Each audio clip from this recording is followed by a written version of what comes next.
Hello everybody, I'm Jason Whitehouse. I'm here to discuss effective ways to prepare yourself and your family for a disaster, fire, flood, or severe weather. The best way to do that is to have a plan. And first you need to start off with having a out-of-town communication source. So somebody you can communicate with in the event that the landlines are down, cell phone service is out, and you can email. Personal experience, my parents in 1994, I had just moved out the previous year, and their home was hit with a tornado. I wasn't home and actually saw it on the news. They went right through my neighborhood, or my parents' neighborhood at the time, and of course frantically tried to call them, couldn't get through. So having this other person where we could have exchanged emails, could have gotten a message to them and let me know that they were all right and all that. That story ended well, by the way, so everything was all right there. The next thing you should do is have two places to meet. The first place is near your property, across the street at the neighbor's house, light pole at the end of the street, somewhere where everybody in the house knows where to go in the event that they have to evacuate the house. The second place is outside of your neighborhood, somewhere that's not really affected by severe weather, a flood, something along the lines of that. Same story, reverting back to the situation we had. You couldn't get into the neighborhood. So if you have a spouse that's on their way home or teenagers coming and going as they do, everybody knows where to go outside of the neighborhood to where you can get there. Have a plan for your pets.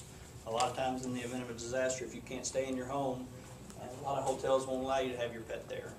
Shelters you can't have your pets at shelters, so have a plan for those. Hit up a family member that will be thrilled to keep your dog. So now that we have a contact and a place to meet, get right down to the nuts and bolts of it, and that's communicating with everybody in the family. Everybody should know how to call 911, even young children. Teach them how at a very early age. There's lots of examples out there of young children saving property damage or even saving lives. Post the emergency contacts near the phone, and the bottom line here is just write it down. When a disaster hits, adrenaline gets going, stress sets in, you don't want to have to pull that stuff from up here. You want to be able to get to it and be able to read it. It just makes things a lot easier and a lot less stressful. Make sure you have the proper insurance, so talk to your insurance agents. Make sure you have the right kind of coverage. If you're renting, have renter's insurance. If you're near a floodplain, all that kind of stuff. Look no further than New Orleans, that disaster. A lot of people were bankrupt after that. So make sure you have the proper insurance coverage. 100% of the houses should have working fire extinguishers that are charged up, and everybody in the house should know how to use it. Age appropriate, obviously a toddler's not going to be able to do that, but talk to your kids. Make sure they know where it's at. Make sure they know how to use it, and practice makes perfect. Again, in the event of emergency, you're going to go grab this yellow thing and you're going to be panicking. So the more you do it, the more you're used to it. Same thing within smoke detectors throughout the house, and carbon monoxide detectors. Smoke detectors, now there should at least be one in the house that's hardwired, not dependent on batteries. But again, you want to have those in multiple places throughout the house with batteries.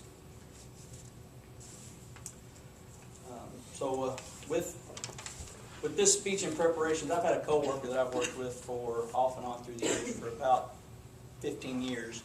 He is now a retired volunteer police officer. Mike Davenport's his name. And through the years, I've heard countless stories, some good, some bad. He says without fail, the number one thing is practice.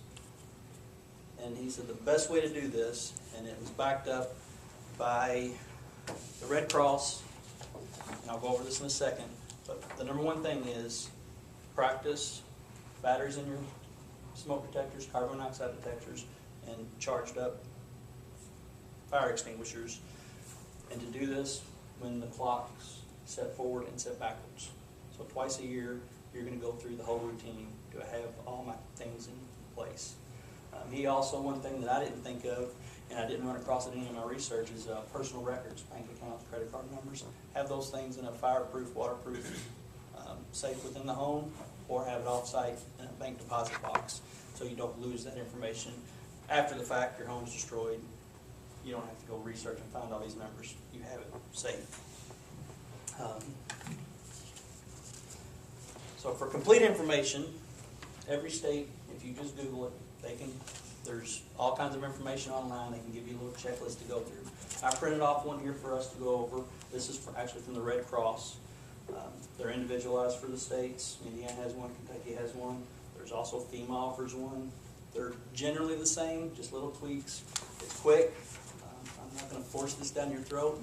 I will make them available over here. If you want them, I'll take them with me when I leave. If you want one, please grab one. I recommend it. Thank you. Hopefully you've learned something. That's all I have.